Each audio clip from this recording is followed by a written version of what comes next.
Everybody I know has got it. Everybody on social media, they got flu or RSV or SVU or, afraid to get online, man. I'll get a computer virus. See what I did there? All right. Good morning, everybody. It is Monday, January 9th, and springtime is here in Great Falls, Montana. We got upper 40s, 50s all week long. Can you believe it, Andy? What, just a few weeks back, old Mother Nature was like kicking our ass, freezing us to death, and now it's like springtime in the middle of January. Today's show sponsor for today again, Andy, second week. It is Innovative Safety Solutions in Helena, Montana, and they provide consultation services regarding federal and state compliance for the trucking industry. So they're like safety guys. So we're glad you're sponsoring us for the second week in a row. We're always big on safety around here, aren't we, Andy? We're pro-safety. Not that we have OSHA visiting often, but we are pro-safety. Now, before we get into today, we've had a lot of people messaging topics. Let's do this. Let's do that. I have had a literal pile of you people saying, let's do one on missing people. And I thought, la-di-da, we'll just get into it and it'll be a piece of cake and we'll wrap it up. No, and this probably, Andy, won't be the first time that we talk about it, but we're going to talk about it this morning. According to NamUs, we use NamUs. That's National Missing and Unidentified Persons System. I also use the NCIC, National Crime Information. What is it, Andy?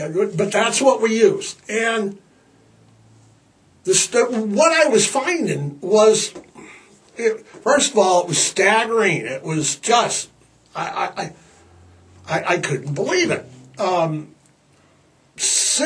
On average, approximately 600,000 people in the United States are declared missing, kidnapped, gone.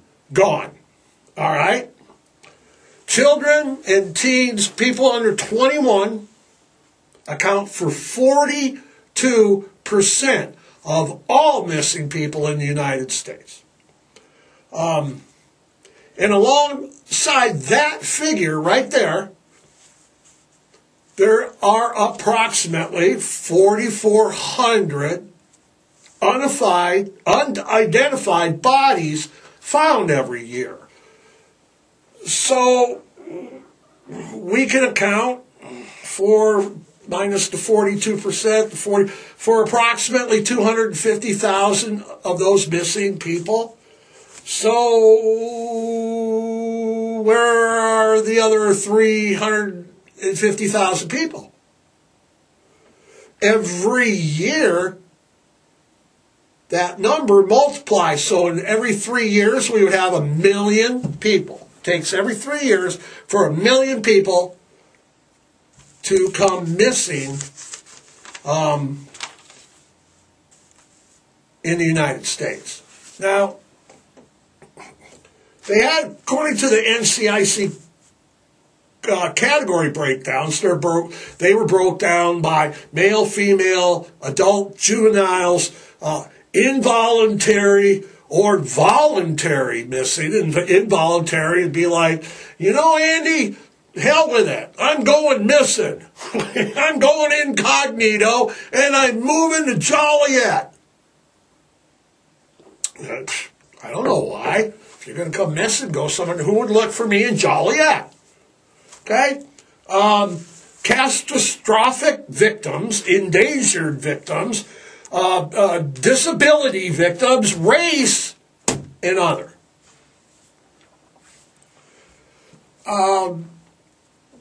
Different regions have different numbers. Okay? For instance, a lot of homeless, a lot of runaways are in your warmer southern states like California, Arizona, Nevada, New Mexico, Texas. Okay, all around there where it's warm year-round. They don't want to live here in Montana where it's 40, what was it, Andy? 68 below, 9, 62 below. Okay? So different regions have different, okay, so back east are more black, Hispanic, okay. What I found real amazing was that 3.8, and when you start talking numbers, that's a large percentage of everybody, okay, missing in the United States are indigenous persons. Wow, Andy, wow. The news here locally, we're always hearing in the news or on Facebook or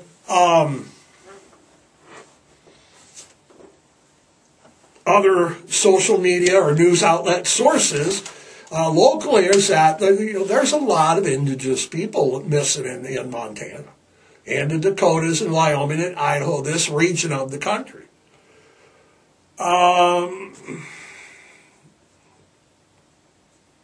Not surprising when we were looking at statistics for the last 10 years or so. The least amount of people that went missing was in 2020. Everything was closed. Everybody was, no shit, Sherlock. Didn't take a rocket scientist to figure that,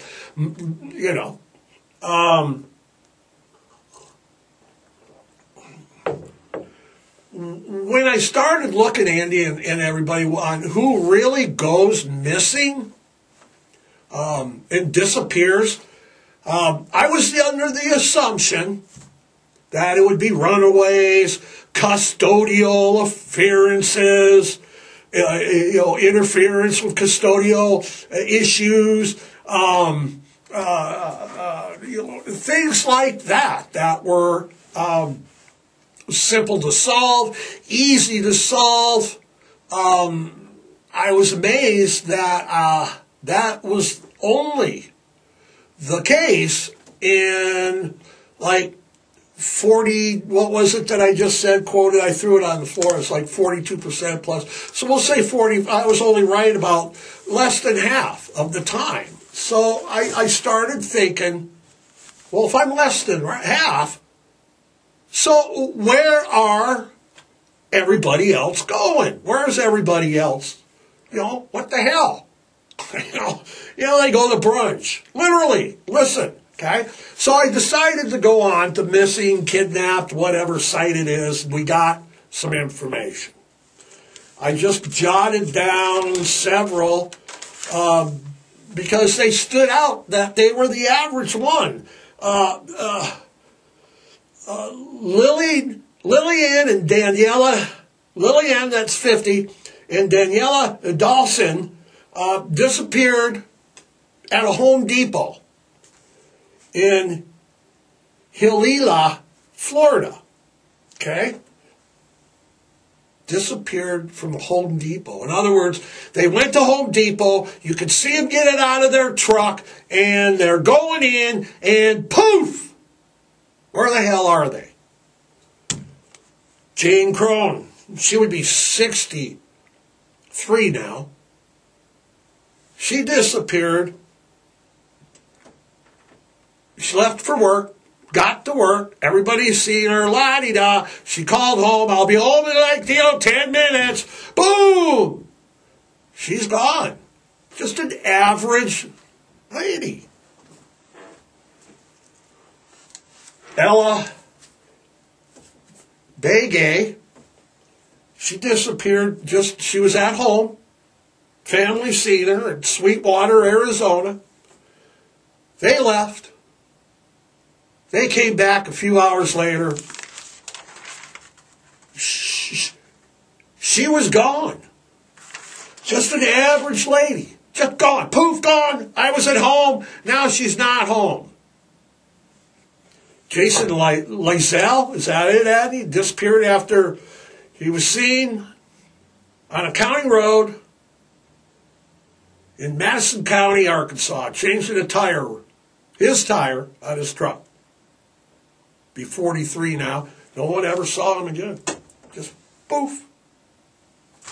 This one.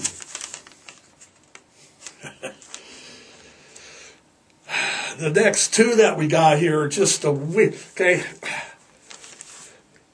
Devin Cooper decided to go to the store to get some condensed milk because they were cooking. She was in Columbus, Ohio. Didn't think driving, because you could damn near see the store from her house. She just walked there, gets a couple cans of condensed milk, I'll be right home. Guess what? She didn't make it home. Nobody just, poof. Now these people that I'm quoting here, they're not mob connected. They're not, have federal investigations. They're not laundering money for narcos. Okay, these are just run-of-the-mill April Bailey.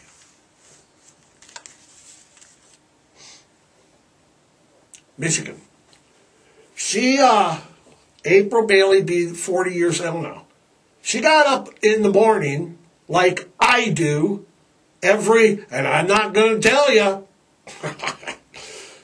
took out her garbage. She had her slippers, her jammies on, quickly run out. I'm going to take out the garbage for the garbage truck. Didn't make it back to the house. What in the? What? Didn't make it back.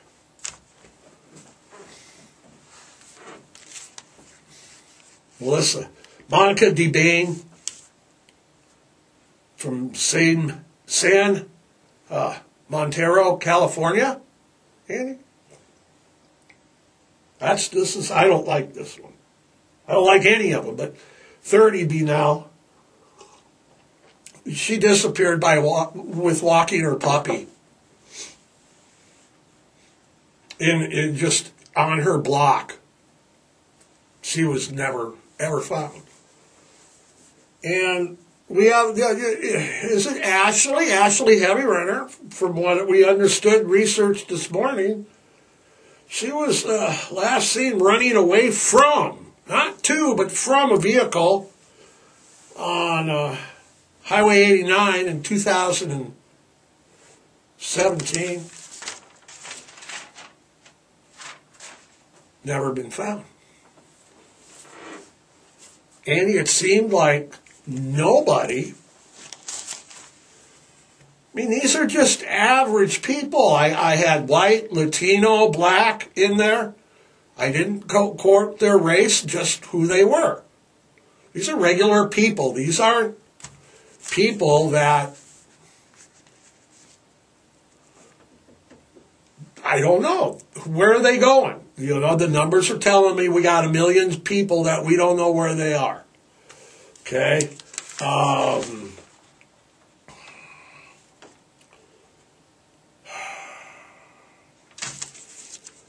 People really weren't paying attention to all of this.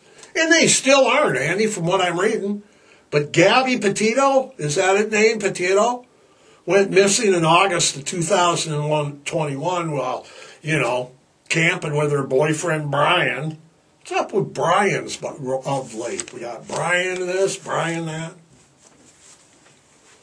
But nobody really paid attention. Locally, nationally, if that many people are are going missing every year. We should be paying attention. We weren't. The Gabby situation sparked more, that case, they had media attention, public interest more than others. She was white, she was pretty, she was a blonde, social media leaks, police tape leaks, 911 call recordings. It became, missing white girl syndrome. And that's all you heard in the news. Until Gabby was found dead and her boyfriend Bryan Laundrie committed suicide. Where can all these people go? That's my question.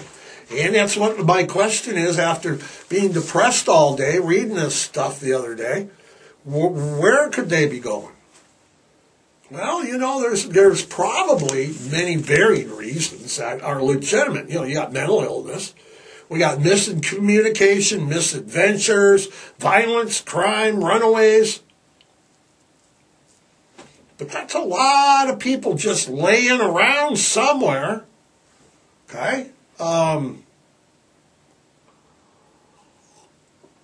Problem is that what I found was that the NCIC and the FBI they don't have definitive answers on this either. Okay, they're like, well, yeah, there's a lot of people missing, but we don't know where they're all at. We can give you 42% about, but the other. So, where are they going? Are they all going to brunch? They're not all traffic victims. Where are they? That's a lot of folks. They're not all betrothed in the sale, not mob hits, even though they didn't find Hoff either. I'm doing my research, his name come up.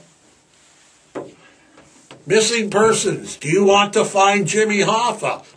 Hell yeah, Google. That's not what they meant. Are there... what is it? Where are they going? What? And we're not the only country. The United Kingdom they reports are smaller than us. They reported approximately 180,000. Take that half, there's another 90 all worldwide. Where are all these people going? They're trafficking back and forth. White slavery, black slavery, child slave. No. Mob hits. Maybe there's a secret underground world where they're feeding on us and they're sucking us down.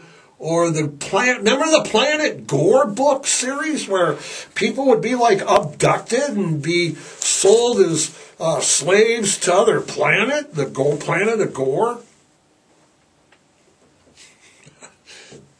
One theory's as good as the best. Aliens? Are aliens walking among us and we're food? They're just eating that lady that took her garbage out? Took your garbage out. You can see her from the front window taking the garbage out. Next thing you know, she's gone. So, it was eye-opening, and it was, wow.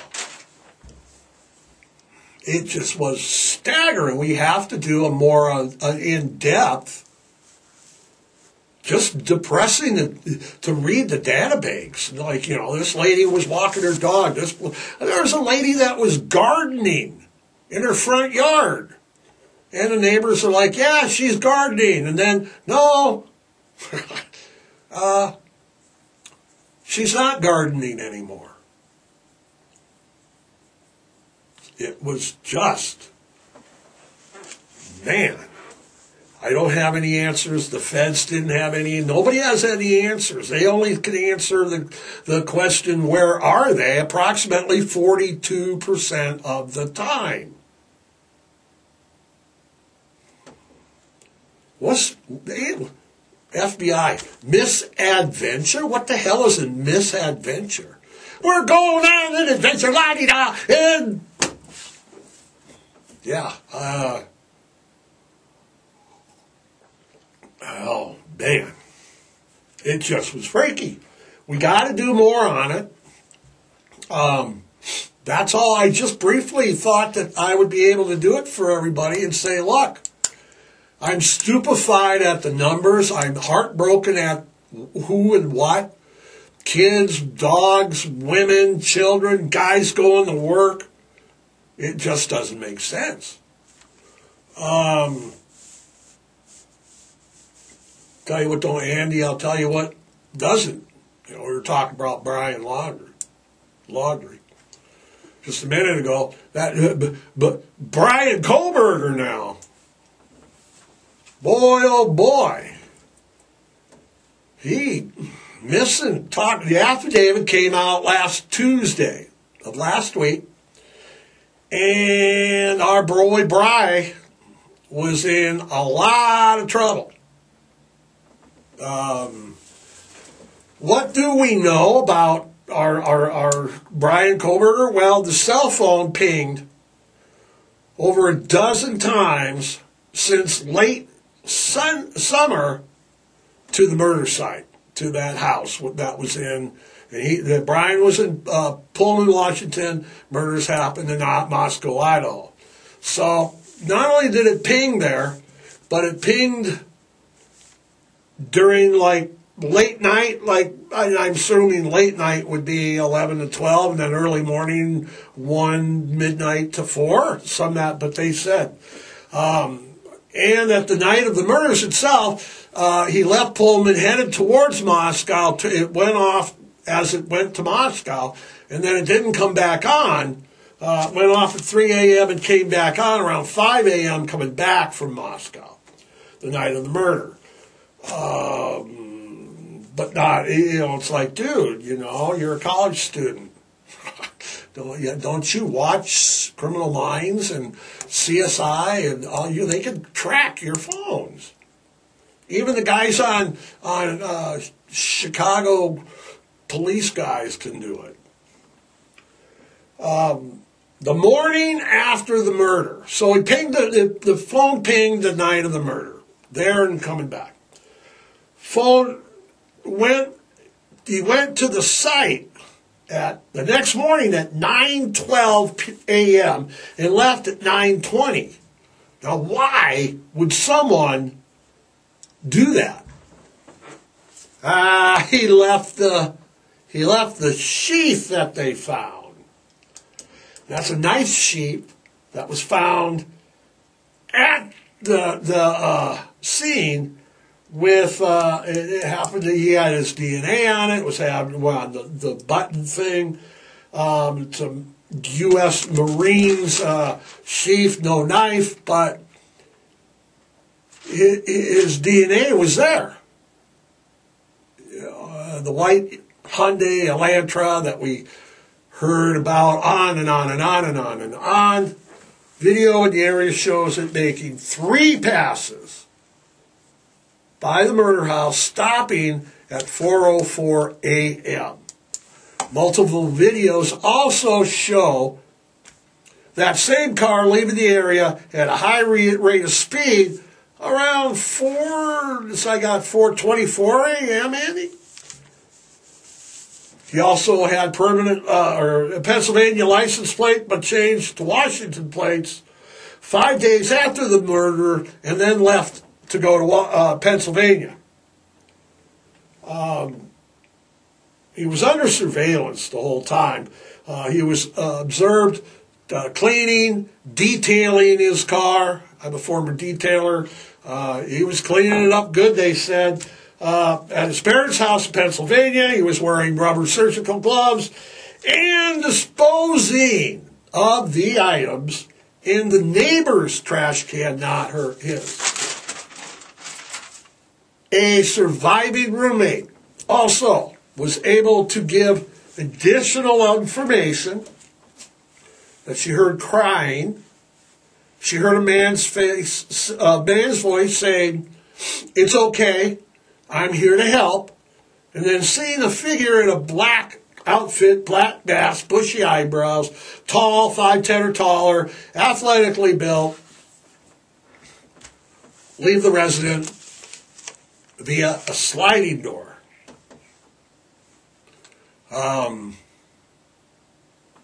Right now he's being held without bail. County attorney says that they will pursue the death penalty. Interesting stuff, Andy. Interesting. You know what was interesting last week? The Speaker of the House fiasco vote, whatever they called it. It went to 15 votes. Not since the Civil War.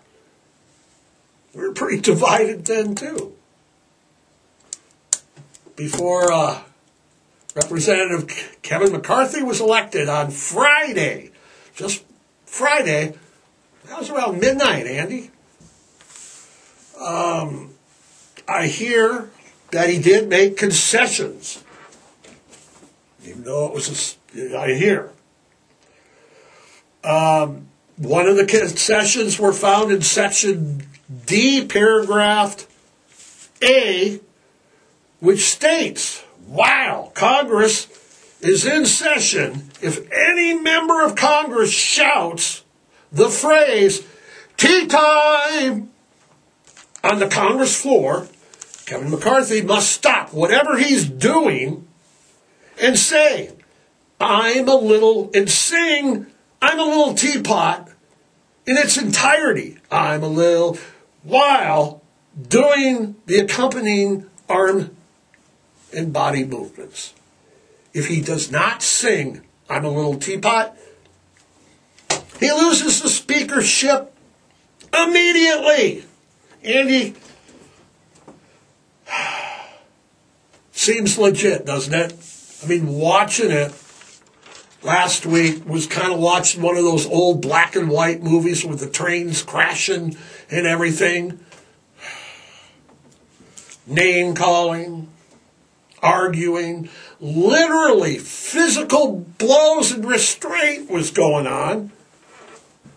Meanwhile, Anna Luna, she's a Republican from Florida, was telling Democrats that this doesn't mean the Republican Party is really dysfunctional. She said it. Look it up. It's like, yeah, I'm kind of watching this. Yes, it does.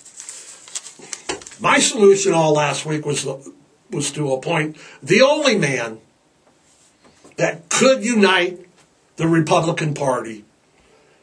Neurosurgeon, Nobel Prize winner, World War II veteran, yes, George Santos. Yep, Andy, I'm voting for George. You see George, though, trying to hit on newly divorced Marjorie Taylor Greene? He's trying to pick her up, telling her that he was Tom Brady. Funny thing is she believed him. Hey. China's going crazy. They're closing the borders. They're opening the borders. Borders are full. No, they're not. We've got a new variant. No, we don't. You can come to Hong Kong. No, you can't. You actually have film at 11 with a smiley face. Our old buddy Putin was in the news once again. He ordered an Orthodox Christmas ceasefire for Ukraine and them. I don't understand why they were doing it in January, and I'm not from Ukraine. But evidently, there was the ceasefire that Putin ordered in the Ukraine. And he violated it, 2 hours later, by bombing infrastructure, church services, celebrating that on Christmas, hospitals, a women's shelter, children's shelter. You know the drill. More genocide, more war crimes, more whatever. Actually, the United States responded. We're like, hell with it, we're sending you the Bradley fighting vehicles. Germany's also sending, what do they call the martyrs? The 40 martyrs? 40 martyrs. So we're all sending vehicles, this, that. So You know what that means, right? It means it's that he's going to get mad. And what are we going to have to do, Andy? That's right. We're going to have to remember, because hiding under a desk or some other, like if I were to hide under here and there was a nuclear explosion and I was down here, it would save me. That's why they do the duck and cover drills, right? So, with us sending Bradleys and missiles and drones, Putin's losing backpedaling. You got to remember, use your duck and cover drills. You know what? I tell you, I preach every week. Duck and cover. You did them in school. I did. We did tornado drills, nuclear drills, Cuban Missile Crisis. New York, you know the drill. You go inside, go into a closet, hide in the closet, and stay there. Everybody else duck and cover under your desk. That will save you. Watch for the big light. Andy? Andy says, it's kind of like Simon Says. Andy's saying, which means kiss your dog. Christmas is come and gone. We're already seeing returns at the shelters of puppies for Christmas, and they can't put them up for adoption because they're still too young. What kind of person does that? Breaks my heart. So people, spay and neuter. Remember to adopt those puppies into shelters. Do not shop. You rescue. You foster. Let's empty the shelter. So, on this beautiful, balmy springtime, January 9th, Monday morning, I bid you adieu. Until next week, again, kiss your dogs, duck and cover. Have a great week. We'll talk to you next week. Andy, are we done? We are freaking done. See ya.